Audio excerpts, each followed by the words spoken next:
What if I told you that your sex span, the period of your life where you experience vibrant, fulfilling intimacy, doesn't have to shrink with age?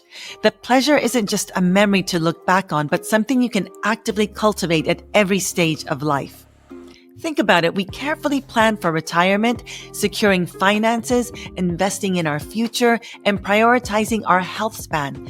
But what about our pleasure? What if we reimagined aging not as a time of decline, but as an opportunity to expand and enrich our intimate lives? If we're living longer, shouldn't our sex span grow with it? More importantly, how do we ensure it lasts just as long? Welcome to Pleasure in the Pause, the podcast dedicated to empowering midlife women to feel more connected to their bodies, pleasure, and power through perimenopause, menopause, and beyond. I am your host, Gabriella Espinosa, women's health and sexual wellness coach, and it is my pleasure to be here with you today. To explore this fascinating concept of sex span, I'm joined by Jackie Giannelli, a board-certified family nurse practitioner specializing in hormonal health, menopause, and women's sexual wellness. She's a Menopause Society certified practitioner and an active member of the International Society for the Study of Women's Sexual Health, ISWISH. Jackie's career spans clinical care at Mays Women's Health, digital health innovation at Electra Health, and now co-founding Modern Halo, a lifestyle medicine model dedicated to aesthetics and wellness. Jackie is passionate about democratizing access to evidence-based wellness education, sharing her expertise through social media, digital clinical courses, and as the co-host of the Well Kept podcast. You may have seen her featured in Well and Good, Pop Sugar, Everyday Health, or even speaking at the Georgetown Women's Forum in 2024. Today, we're diving into what it means to extend your sex span, the latest trends in sexual wellness, and how to take a strategic approach to midlife health. Because let's be honest, midlife is a full-time job with no paid time off. We'll also explore insights from the New York Times recent article, Why Gen X Women Are Having the Best Sex, and uncover what's fueling this sexual renaissance. So get comfortable, take a deep breath, and let's dive in. Join me in welcoming Jackie Giannelli. Welcome, Jackie. Thank you for having me, Gabriella. This is so exciting to be here with you. I'm thrilled to be chatting all things sex with you today.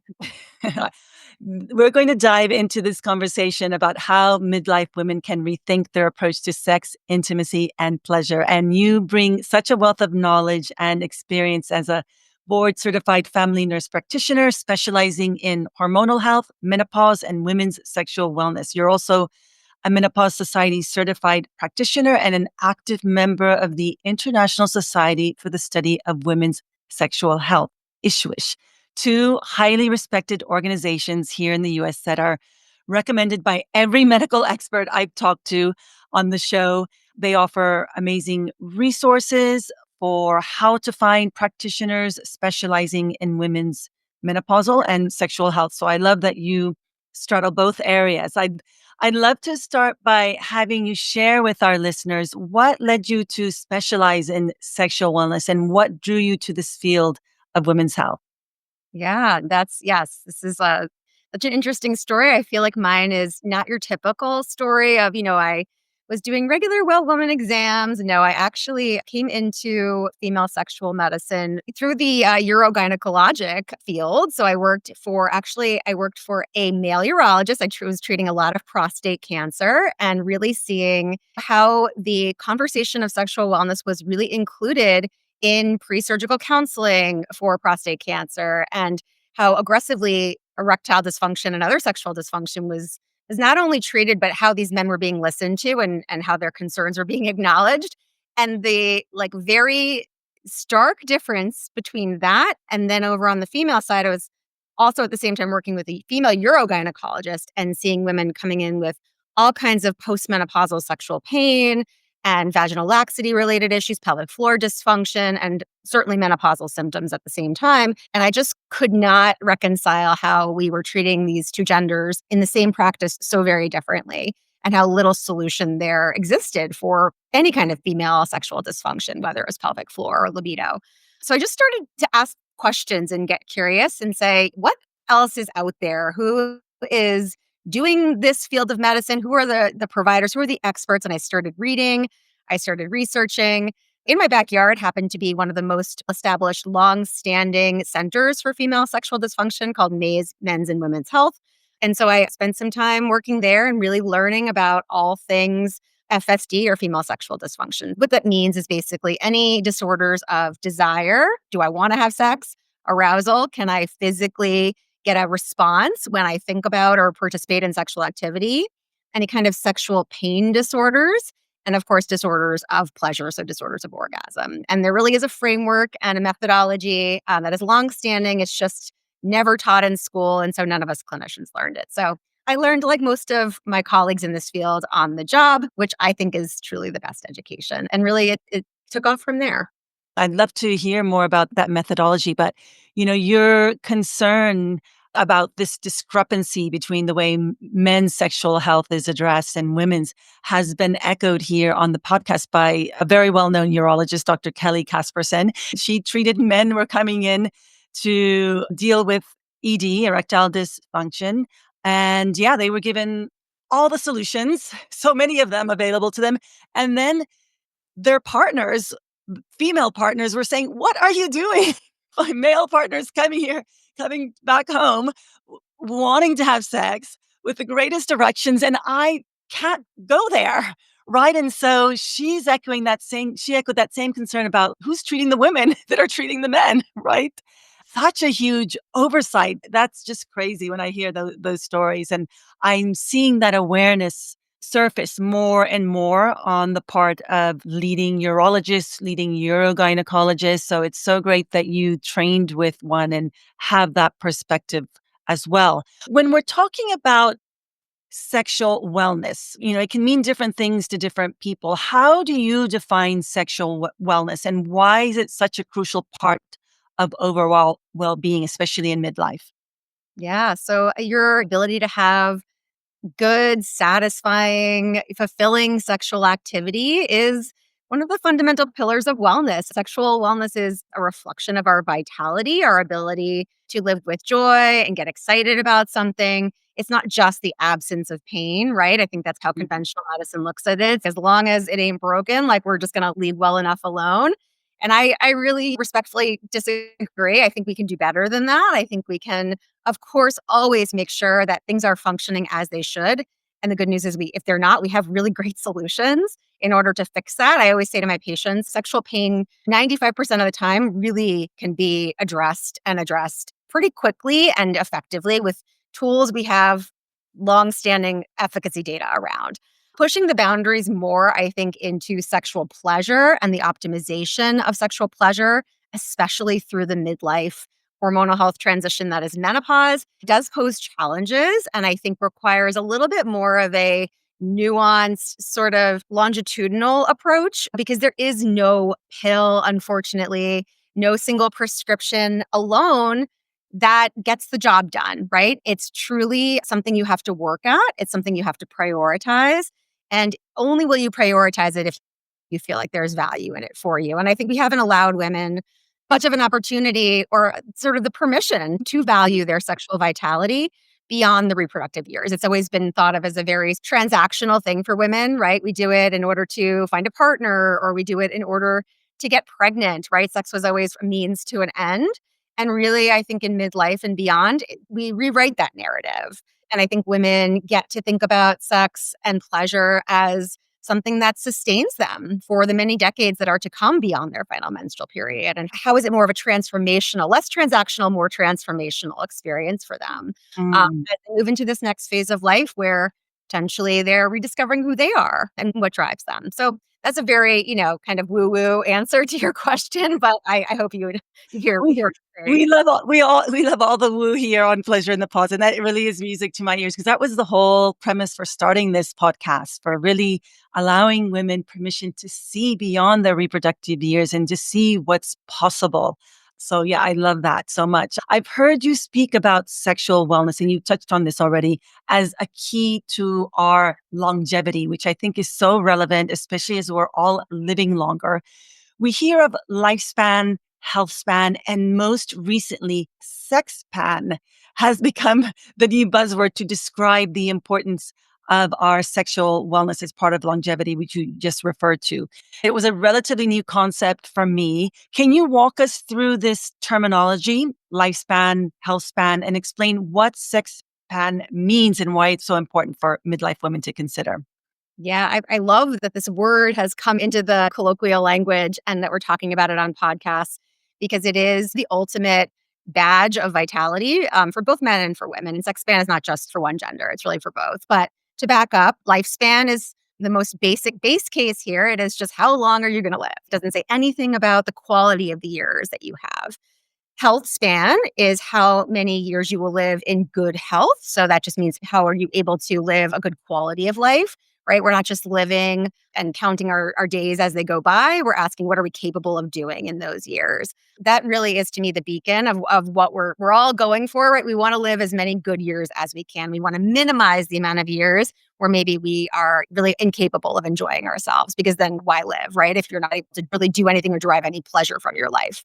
Sex span just refers to the number, it kind of parallels health span, I think. And it refers to the number of years in which you are capable of having an enjoyable sex life, a high functioning, enjoyable sex with self. It doesn't have to be sex with a partner. It certainly can be sexuality that is whatever that means to you. I think people always imagine you have to have a partner in order to have great sex. And I just want to say out loud that is not true. Solo sex is in its own right an important thing to curate for yourself. But sex span is an important thing to consider when you're thinking about your vitality and your longevity, because we have really good data to show that having good sex is great for your health.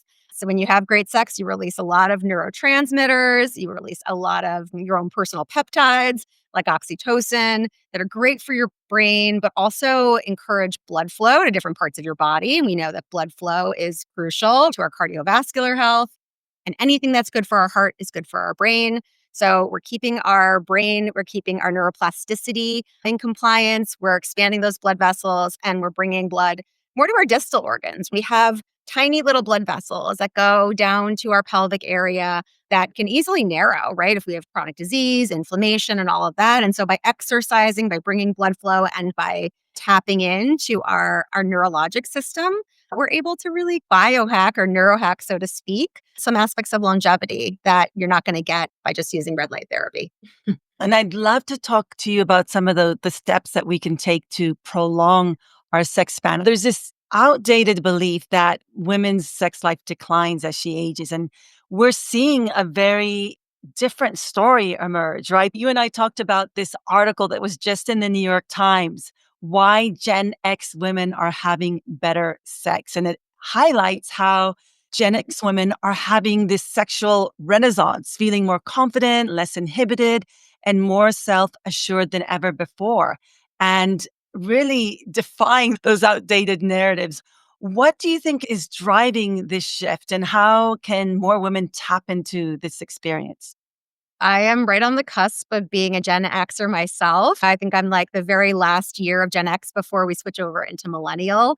So I consider myself an elder millennial slash Gen X. And so this resonates with me. This article resonated with me on a lot of levels. And I think about it a lot because I have kids, tweens, right now who are coming into puberty as I'm entering into perimenopause. And I think about how their brains are being formed around what will be their sort of sense of sexual self. I think this article, first of all, dove into a lot of really great concepts around sexuality and female sexuality. But one thing I think it did is call out that Gen X was the last generation to form their sexual dynamic and their sexual, I like to call it like their mental roadmap around sex without running interference from digital, Mhm. technology. So we did not grow up swiping left and right. We did not grow up with YouTube shorts. We really were forced to be uncomfortable in public and create a sense of resilience around that. And so now that we are in perimenopause with less F's to give, as they say, we are kind of like, well, whatever, who cares what sex is supposed to mean? I'm going to redefine that on my terms. Their kids are maybe a little bit older, or maybe they're divorced and they're dating again. They have more money to spend on fun stuff like toys and trips and hacking into their dopamine pathways in new ways that maybe they weren't allowed to or could not before. And so I think that they are unique. I agree with the author of this article because I do think that they are a unique generation to be redefining what it means to have great sex in a new phase of your life. I really thought she did a beautiful job of describing all of that. Yeah, and Yeah. another point that she brought up, and given that you're on the cusp, which I appreciate, she also states that because millennials, they are also very open-minded to sexuality, talking about it more, that Gen Xers are learning from millennials. Like, millennials have also opened up the space to new ways of thinking about sexuality. So we're like, "Okay, why not us too?" Right? We laid all this groundwork literally when we were younger in our teens or 20s or early 30s because of the absence of all these distractions, like you mentioned, social media. And so, yeah, we have these extra tools, and there's so much more now on the sexual wellness market to make pleasure more available. And as you also said, in menopause, as we move through midlife, the veil of estrogen declines and we just care less about what other people think. And yeah, we want to have our pleasure too. Yeah, I love the idea that like our mentors are sometimes younger than us, that we can learn both from those older and younger and having that curious open mind always. I really try to fill my life with people who can teach me something. I don't care how old they are. So, how can we get there? How can we embark on this sexual renaissance? What are some steps women can take to prolong their sex span? Yeah. So your sex span is, of course, tied to menopause, right? And when your sex hormones are in decline, which is for your listeners, I'm sure they know because they've been listening to you a long time. But what's going on in menopause is all of your hormones are in decline. Your testosterone, which is an important female hormone, I'm sure Dr. Casperson has spoken a lot about this, but testosterone starts to decline actually in your early 30s, even late 20s in some cases. We're seeing just across the spectrum of men's, women's, and age in general, we're seeing lower testosterone levels, and we're not sure why.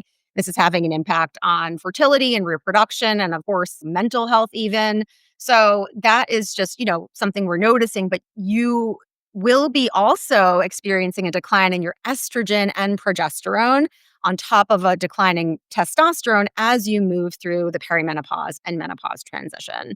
Now, we thankfully have come full circle and are re-embracing hormone therapy for those who need it or want it or feel like it's going to add value. Certainly not required, but can be helpful, especially when we're thinking about optimizing sex span and sexual longevity. There was an interesting article I read just this week referencing a study that was done back in, I believe, 2020, a longitudinal study looking at retrospectively a group of, I think, 2,000 women in the SWAN study, which is a study that we look at a lot in the menopause space as in reference quite often. So a really good data set.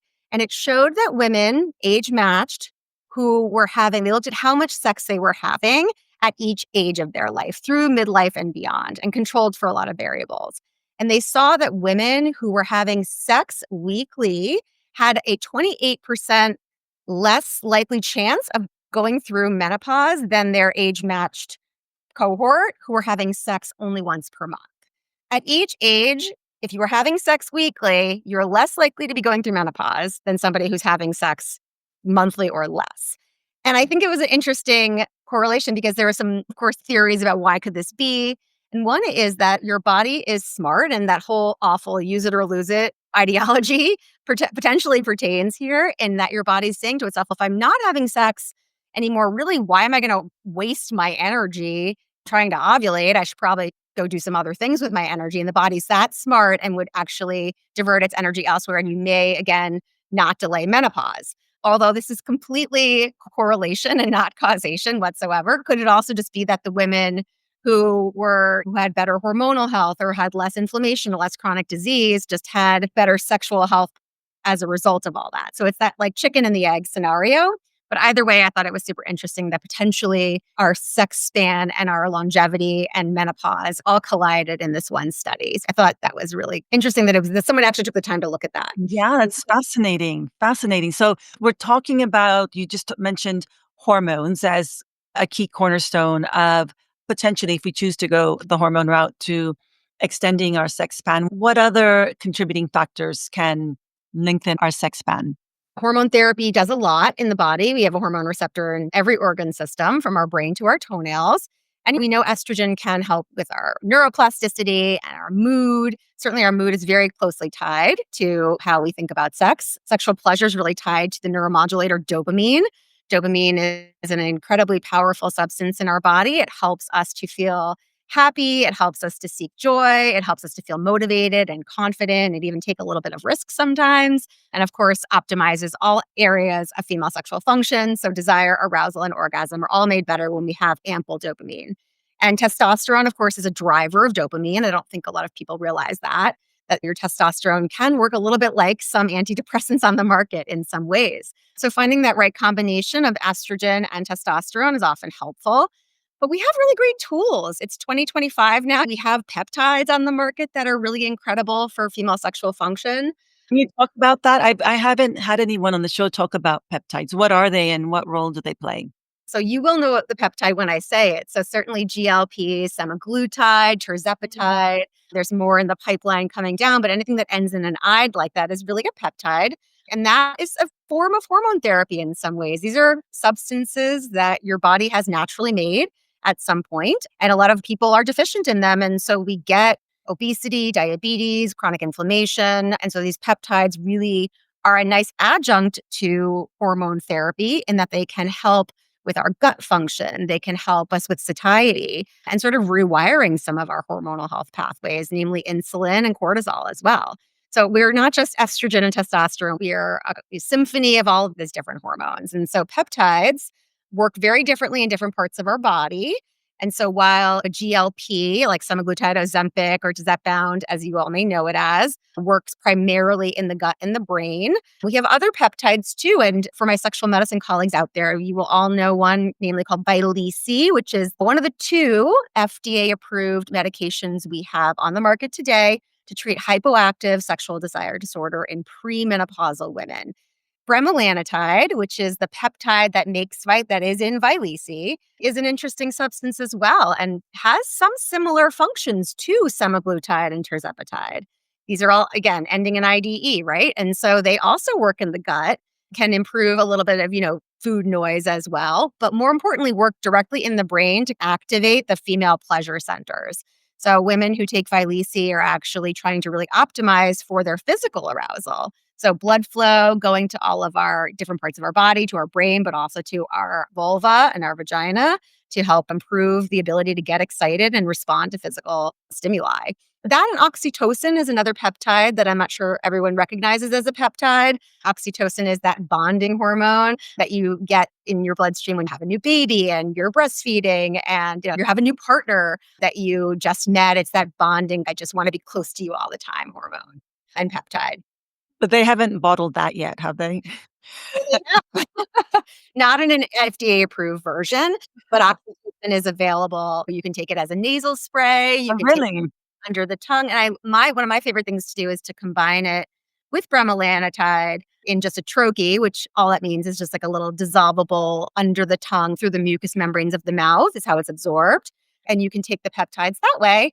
And I find that's a really nice way to sometimes offset higher doses of medications like Ozempic or Wegovy or Zepbound that work amazing for weight loss and work amazing to help lower inflammation. But at very high doses, these peptides, particularly the ones I just mentioned, can actually hijack our dopamine pathways. And eating for pleasure, that hedonistic eater, right, who eats to they find all their joy in food, they stop eating on these medications because we're really blunting in the brain some of those pathways. And so I've had patients, and some of my colleagues may as well, have had these patients tell them that once they got to a certain dose of their tirzepatide, that they stopped being able to have an orgasm, or they just found that they were a little bit more depressed or felt like just a little bit unsure of how to find joy in their life now that food isn't necessarily a strong part of it. And I think that that's so interesting. I'm just fascinated by all of that. And I found it personally in my practice to be very dose dependent. At lower doses, especially for women, we don't really see that. And it's just as we ratchet up the dose. So I am very, cautious and careful. And I use bremelanotide and oxytocin to sometimes offset some of the sexual side effects of these weight loss drugs that almost everybody is on these days. So we're going to see more of it. Fascinating. I love that medicine is stepping in with hormones and these peptides to address sexual dysfunction and be able to expand our sex span. What about lifestyle choices? Some people may not want to go down the medication route. And I know that lifestyle plays such a huge role in really being in the mood to have sex and feeling comfortable in your own skin. How much of an emphasis do you place in your practice on lifestyle aspects to expand sex span? Huge emphasis. I don't think you can have one without the other. I also think sometimes it's unfair that we just send all women with sexual problems to the therapist, right? Like it can't be just one or the other. We have to examine what are the inhibitors, what are the blockers, what is this like low hanging fruit medically that we can address with hormones or not hormones, whatever it is that needs to be addressed. We got to lower inflammation. We got to help our ovaries if you're still of reproductive age to work better. But at the same time, we have to be working on a lot of the lifestyle and social constructs and these habits we form over many decades around what pleasure means to us, how we think about sex, not just with ourselves, but with our partners. There's a lot of unraveling to do. And I think it all comes to a head in midlife. And so it's an inflection point and it's an opportunity, while it is also, I think, a challenge in some ways. And so, what better time, right, to start to maybe do some tracking. I really encourage my patients to actually do like a 12-week challenge so they can use like a tracker that I have that I bring with me into my practice that's individualized for each patient that helps them examine over 12 weeks when they're having sex, what else is going on, right? What medications they're taking, but also how much alcohol did they drink that week? Alcohol is a major disruptor of sexual health. We think it loosens things up, and it certainly does in the beginning. But really, we know alcohol to be a toxin now, right? We know it's not great for us. And really, it is blunting some of our neurologic pathways in our brain that allow us to seek pleasure or that help us to motivate to seek pleasure. You have to choose sex. It doesn't just happen. Maybe that was true in your 20s, but as you get into your 40s and beyond, you have to decide to have sex, and libido is more responsive and less spontaneous. And all that means is that you've got to put in a little bit of work. And once you do put in the work, you unlock a lot of what's possible. But it does take that extra step. So examining what's getting in the way of us taking that step. So alcohol is a big one. Certainly stress is huge, and can't come on here and just say, just don't stress. Like we all have stress in our life, right? So that's unfair. But to really figure out how to deal with stress and how to, I say, just do a little neurologic detox, right? Resting, breathing, using your diaphragm, making sure you're getting enough adequate sleep and sex are huge together. We know women who do not sleep do not have good sex. There's data to support that. And so then looking, of course, at what are the things we can start to integrate once we've got all that other stuff in check? What do we want to bring in? What do we want to introduce that's going to provide some novelty? Women love novelty and spicing it up and changing the paradigm. So where you're having sex in the bedroom in the same place you've had it, for 20 years may not be that exciting anymore, especially those people who have kids. Like, where can you go? What can you do? How can you make it a little more fun for yourself? I think certainly looking at how much phone time to go back to this article in the New York Times, we know that we're on our phones a lot and we're scrolling a lot. And it's so much easier and faster to just pick up your phone and start scrolling as a distraction from something you don't want to do or is harder to do. And so I encourage a digital detox now and then to see how that might impact your ability to get excited about sex.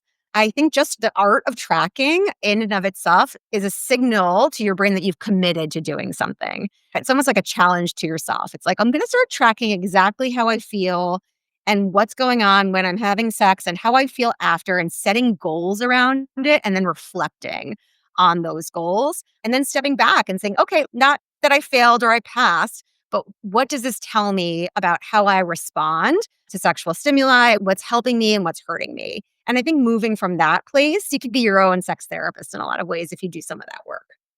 So you've spoken about the strategies and some of the key modalities to extend our sex span. There's a lot, I guess, we can work on.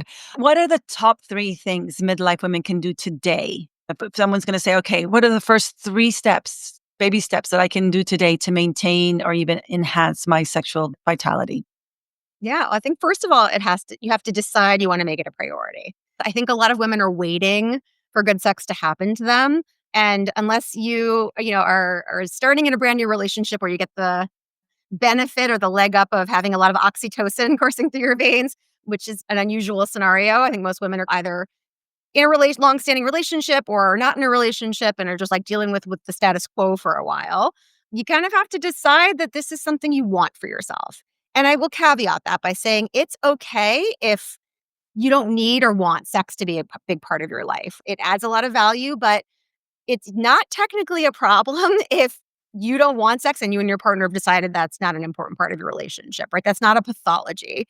It's just your decision. So for those who feel like it should be a part of their life, you have to first acknowledge to yourself that this is something you want to work on, just like how you would decide you want to get in shape or you want to build lean muscle mass or you want to work on your relationship with your partner in any other way. This is just a function of that. And we're busy ladies. We're all working and taking care of families and taking care of our aging parents and dealing with all the stress in the world that sometimes in a world that feels like it's getting harder and harder to be in as a woman. We have to really push all that aside and make a conscious effort towards this. So that's step one.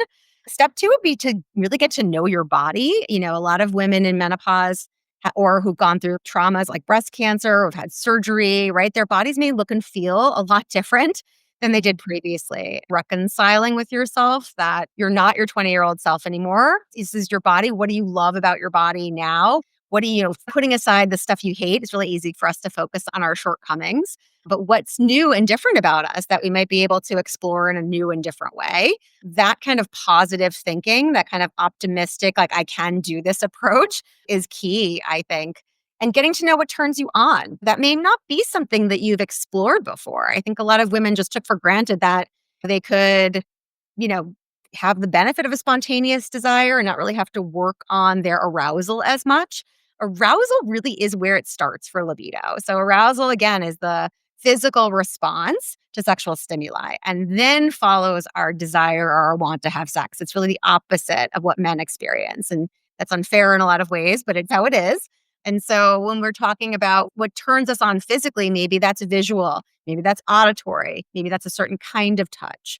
Maybe that's a certain type of medication you want to try. What is a combination of these things that work for you? So, doing a little bit of self experimentation, not just with your partner, but I would say separately if this is really new to you, so that you can get comfortable with where that lands for you.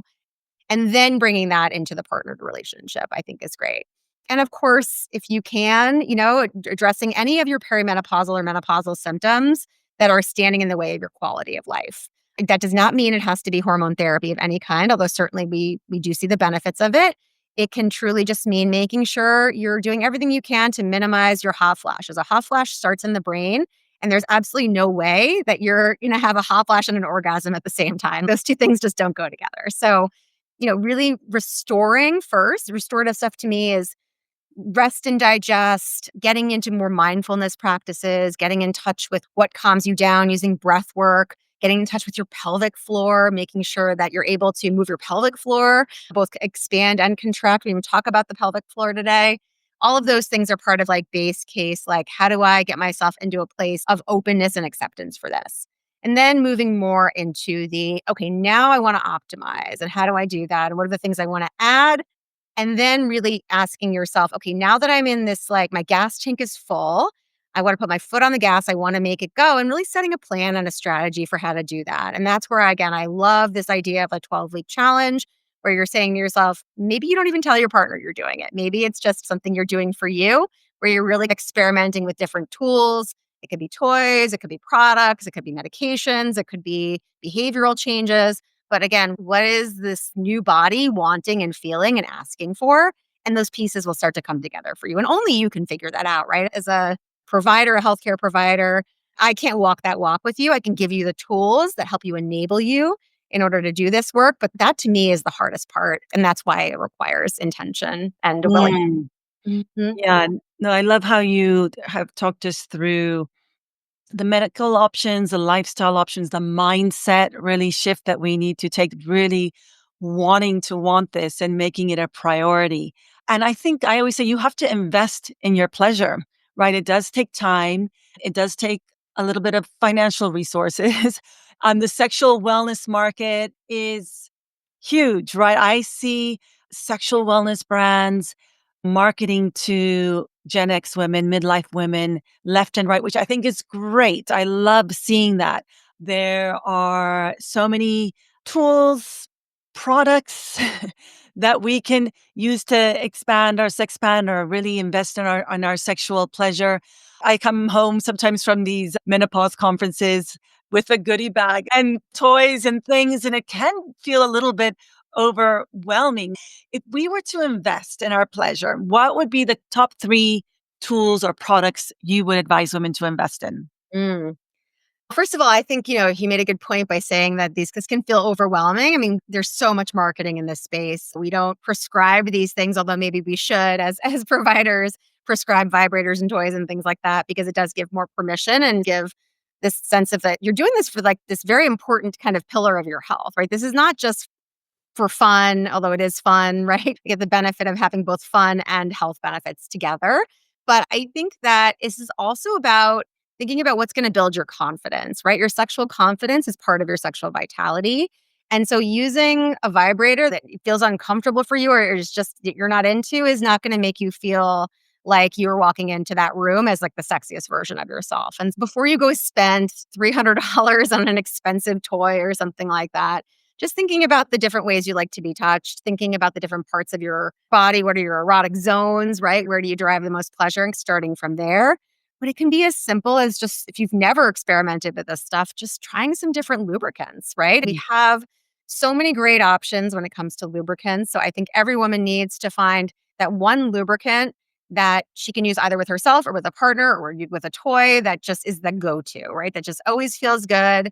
I have it's very personal. Lubes are very individualized. Some people really love the slippery stuff like Uber Lube.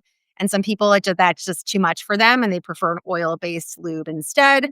I really happen to love a hybrid lubricant that is a water-based lubricant with a little bit of silicone in it so it doesn't dry out on you and can be multi-purposed and used in all the different kind of places you may have sex with yourself, with a toy, and isn't going to completely be hard to access. So Sliquid is a brand that I really do love, if we're naming names here, because they have a really great hybrid kind of water silicone option. It's organic. You want to make sure this stuff has no fake scents in it, any parabens, any of that pH disrupting yuckiness. We don't want any of that. And luckily, we don't have to choose those things anymore.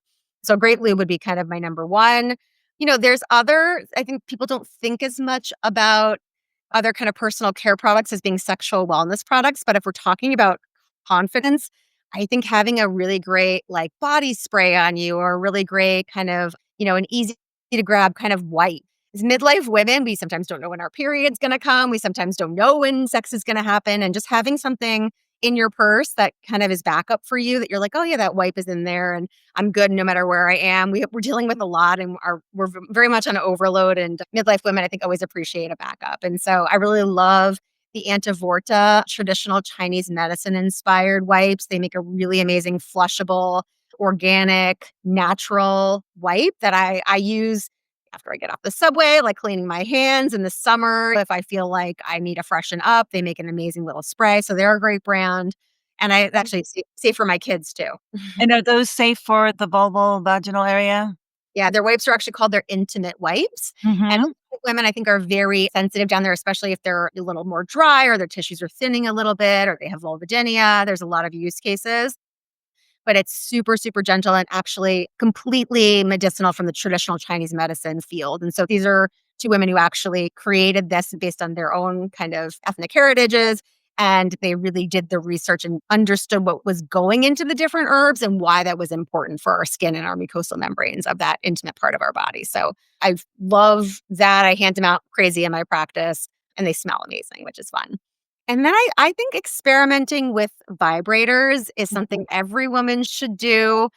We know that vibration is fantastic for our pelvic floor. We know it's fantastic for bringing blood flow and really, of course, for orgasm and arousal. It's incredible. And I think a lot of women feel there's some hesitation around using them if this is something they've never done before. I shouldn't have to use this vibrator. And it's like, no, you get to use the vibrator. The vibrator it's a new way to introduce novelty. And like we discussed, like vanilla sex, like those days are gone. Like we need to spice it up. We need to do things a little bit differently. I, in my practice, keep a vibrator box so that my patients can actually touch, hold, experiment with. There's different vibrational settings. Some of them have heat. Some of them have feel differently under the skin of your hand. Some women want smaller ones that kind of can hide in their hand versus the big magic wand, right? Which is the OG vibrator that everybody used to know, but it can be intimidating to some people. And so I keep a prototype of each of those different types of vibrators in a box.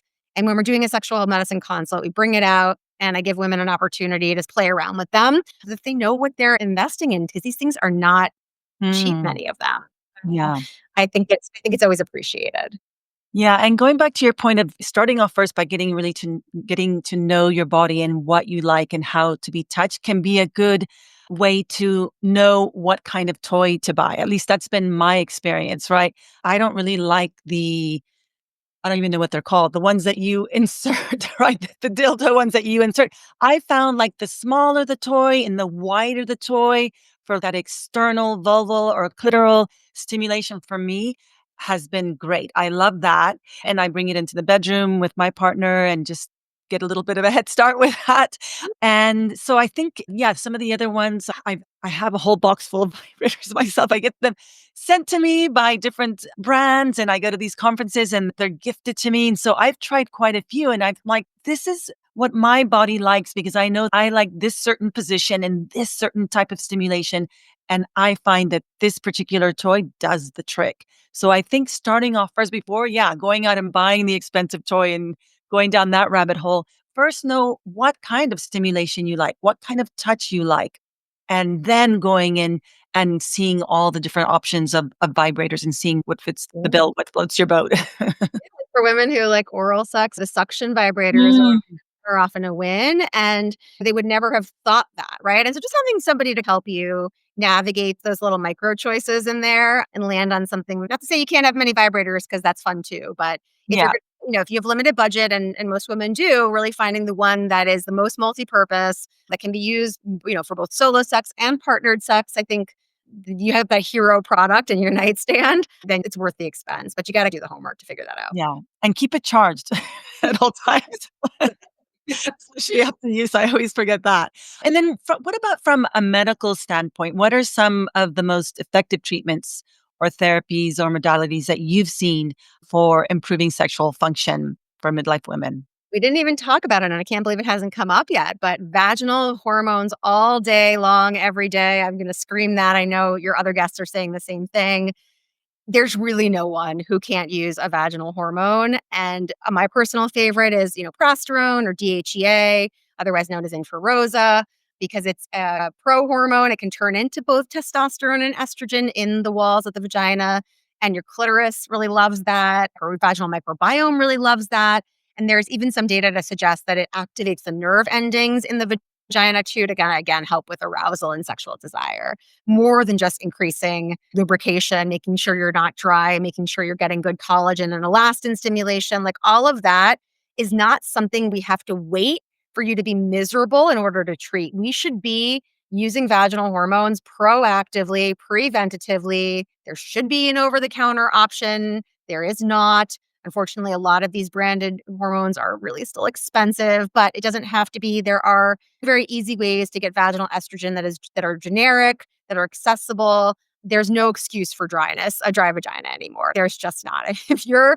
at all feeling like that's the direction you're headed in, you can get vaginal estrogen from your primary care doctor. Really, anyone should be able to prescribe this. And there's plenty of online companies who will do that as well. So I really am proactive about not just using it inside the vagina, but using it on the vulva as well, right on the clitoris to make sure we're not getting any clitoral adhesions, which is like when the skin there can get stuck a little bit, making sure that our anatomy and that part of our body is staying as healthy as possible because a lot of menopausal symptoms will get better as we move through the transition and beyond. But oftentimes we don't recognize that as a symptom that will only get progressively worse at some point should we live long enough to get to that place. And so there's zero reason for that to ever happen to a woman because we have easy options. Yeah, absolutely. I'm a huge advocate for vaginal estrogen. We've had several doctors on the show talk about it. It's so necessary, sometimes just the missing piece of the puzzle. So we've talked about sex toys, vaginal estrogen, lubricants. What about vaginal rejuvenation treatments? Can those actually make a difference? So I think what you're talking about are maybe some of the vaginal lasers that are on the market. There's a couple different kinds. There are ablative CO2 type lasers, which many women have even used on their face, but there is a type that actually is for the vagina. It's many known as Mona Lisa. It's a bit of a controversial subject, I would say, because we don't really have great data or research to show that it is that effective. Also, a lot of what it tries to accomplish, we can do with vaginal estrogen or vaginal hormones. However, there are some women who really just choose not to use vaginal hormones, who are potentially dealing with a breast cancer diagnosis and are on medications that really do affect that part of our body in a very severe way, who may find great benefit in a vaginal laser like the Mona Lisa laser, for example, that helps to really resurface and help bring in new blood cells, new skin cells, help turn over our skin so that we're producing more collagen and just help to offset some of what is can be, really challenging as far as the pain, discomfort that something like an aromatase inhibitor, for example, can create in that part of the body for a woman who's already going through a hard time with breast cancer, right? So Mhm. I find that it can be helpful in some scenarios. And it's pretty low risk to try, right? As long as it's delivered by I wouldn't do this in a med spa, is what I'm trying to say. I think that you really should go to a sexual medicine provider or a gynecologist or somebody who really does understand the anatomy of the vulva and exactly where you're firing that laser because it can be done inappropriately. And unfortunately, I've seen that be true. There are other types of vaginal rejuvenation, which is a phrase and a term I think, hope we can put by the wayside in 2025 because we're not rejuvenating or making younger at all. We're just sort of, I think, help us to kind of optimize the health of our vulva and vagina. And part of that is our pelvic floor. The muscles in that part of the body can get a little bit lax. You can experience potentially some urinary symptoms as a result of laxity, things like urinary frequency or a little bit of leakage of urine when you cough, sneeze, or laugh. So there's some radio frequency lasers that go in and around the vagina as well that can also very much help. Again, very low risk to try. Really, the risk comes in the financial risk in that these things are expensive. And these are not lasers that are covered by insurance, unfortunately. We just aren't there. We don't have data to support insurance coverage. And even if we did, it would be an uphill battle. So this is something that you, of course, have to be willing and wanting to invest your money in, but it can be helpful. Always, I say never as a standalone, right? I would never recommend somebody just do a vaginal laser. I would always recommend hormones and a vaginal laser, and those two things are synergistic. It can be great together. Are there any brands that you recommend in terms of the vaginal lasers? Yeah. So the Mona Lisa is the most well known, what we call CO2 fractionated laser. And that's the one that's really going to help with that dryness of the vaginal entrance, the vagina itself. And so, really just helping with irritation and dryness, less so with urinary symptoms. If you're experiencing more laxity and sort of urinary symptoms that are associated with potentially maybe having multiple vaginal deliveries of your children, for example, so something to sort of tighten and lift and also improve some blood flow. That is more the radio frequency laser. And for that, Morpheus makes a really great radio frequency laser that I actually combine with microneedling, which is a bit scary when you think about putting needles or tiny little cuts inside the vagina. But your vagina actually doesn't have that many nerve endings in it. So it actually does not hurt as much as one might think, although we definitely use numbing cream when we're doing any of these treatments, and that makes it certainly much more tolerable. Okay, great. And then in terms of pelvic floor health, we've had pelvic floor PTs here talk about different exercises, just bringing more mindful awareness to the pelvic floor, how you're breathing, how you're holding tension, making sure you're moving. Any other tips you have for improving pelvic floor health? Yeah, I think I see this often too with orgasm. I think that some women who've tried everything else and they're having trouble with orgasm, sometimes I ask them to go to a pelvic floor physical therapist and really work on being able to not only contract, but fully relax their pelvic floor in order to allow blood flow to come in and out, which is crucial to having an orgasm, right? At the end of it, really is it's a blood flow thing. I think that many women have no idea what their pelvic floor is. I think many women don't know how to move their pelvic floor. I think they think they're doing Kegels and sometimes they're not doing them at all. So if you're not sure what's going on down there, get a pelvic floor PT evaluation. I think that those are sometimes the most helpful way to have somebody else give you a little bit of feedback about what's really going on down there. When I examine my patients, I examine their pelvic floor routinely as a part of the exam. So it's not just a speculum exam. I'm not, there just to do their pap. I'm there to fully examine all the different parts of their vulva, their clitoris, their vaginal entrance called the vestibule. We do a Q-tip test. We really use our fingers and get inside and understand the different muscles in there and how they're moving and how they're connecting to our hips and to even our abdominal wall. These things are all connected. I ask, are you clenching your teeth a lot? Because when you clench their jaws, also often are clenching their pelvic floor. And then we can even dive deeper into why are we clenching? And now we're getting into kind of some of that stress and mindfulness stuff. And so it reminds us that our bodies are all connected, the different parts of us. And I would also say for pelvic floor, don't be again afraid to use that vaginal hormone. You've got estrogen receptors all throughout your pelvic floor muscles. We know pelvic floor PT is more effective in women who are using vaginal hormones. And so again, it's that stacked integrative approach. Not one thing is going to make it better. We have to do a combination of different things in order to get the outcomes we're looking for. Wonderful. I've heard you say, and it's true, I feel this way too. Being a midlife woman feels like it's a full-time job sometimes, right? All the aspects of our health that we have to take care of. You've talked about getting strategic with your health. I love that so much. I've also heard you talk about building a personal board of wellness advisors. Who are the key people every woman should have on her team, and how can she take charge as the CEO of our own midlife wellness? Because it's all related, right? It's all interrelated. We're talking about Sexspan, but we also need to take care of other aspects of our health so that we can ensure we have a long, healthy health span and sex span. So who should we have on our board of advisors?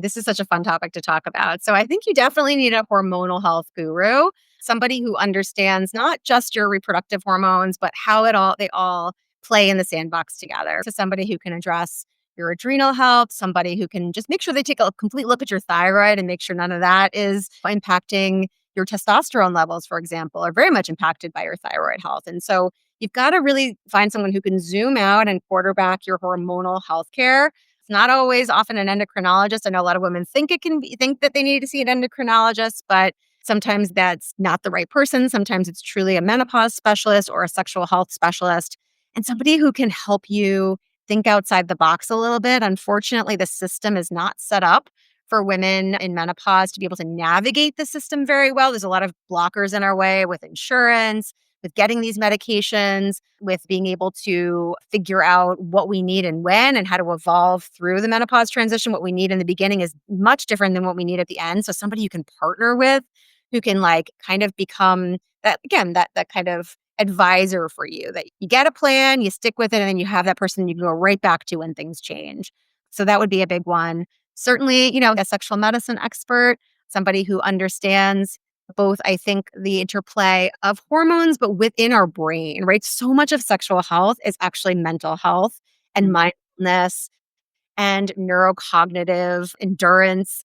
And I think somebody who acknowledges that this is a biopsychosocial and emotional place to be for women in midlife is truly how the needle gets moved.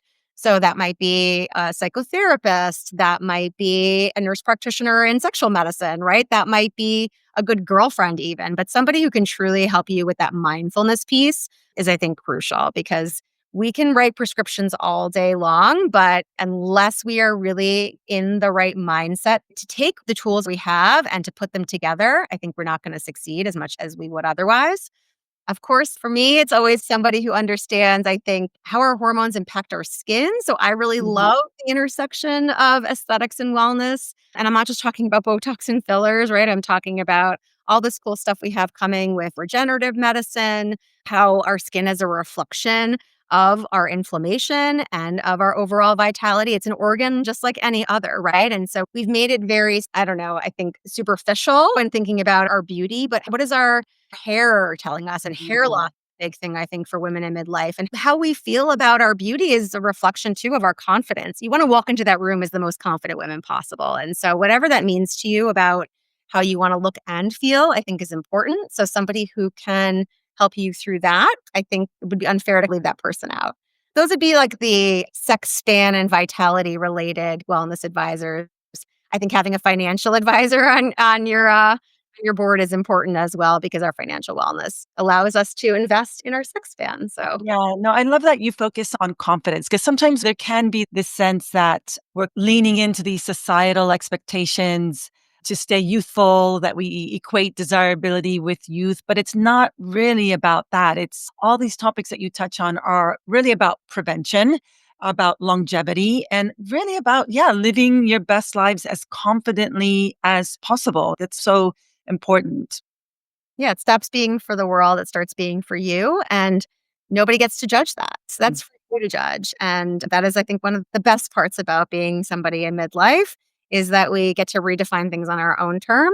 And that shift is uncomfortable in the beginning. And I think we're learning to embrace it. But by the time we're fully through our menopause transition, we get to turn off some of that noise and really dial in what makes us happy.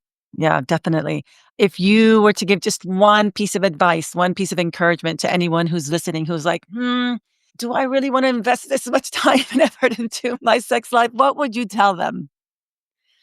Sometimes I think we have to look at our own children even and say, if your daughter came to you, what would you tell her about living a life that is inclusive of a healthy sex life, right? We want that for our kids. Why would we want, as they age into their adulthood, we want them to form healthy sexual habits and to be confident and to seek vitality and to live their best happy. It's what we want for our kids, right? Just to be happy. We always say that. Why don't we want that for ourselves? Why are we not giving ourselves that same advice? And being a sexually active, a sexually vital, a sexually capable, a sexually confident woman is a great way to show up in the world. And it has other health benefits. It's not just for your partner anymore. It becomes for you. We are improving our own endogenous hormone function when we practice great sex. We are improving our cognitive function when we're practicing great sex. We're incorporating our mind and our body together. When you do that, you are improving the way that your body and your brain talk to each other in all aspects of your life. I see that's why like tennis is great for older people, right? Is because they're using their brain and their body together. And sex to me is like analogous to tennis or to pickleball or to whatever sport people are playing these days because we need these things to talk. Our body is not siloed in the ways that conventional medicine sometimes makes us think. When we're really optimizing for longevity, we want to think about how it all comes together. And sex to me, there's no kind of more obvious. So beautiful. Thank you so much, Jackie. This conversation has been absolutely incredible. We've covered so much from the science and strategy behind extending our sex span to the pleasure practices and mindset shifts that make midlife the most exciting chapter yet. Before we wrap up, where can listeners connect with you and learn about how they can get more support on their sexual wellness journey with you?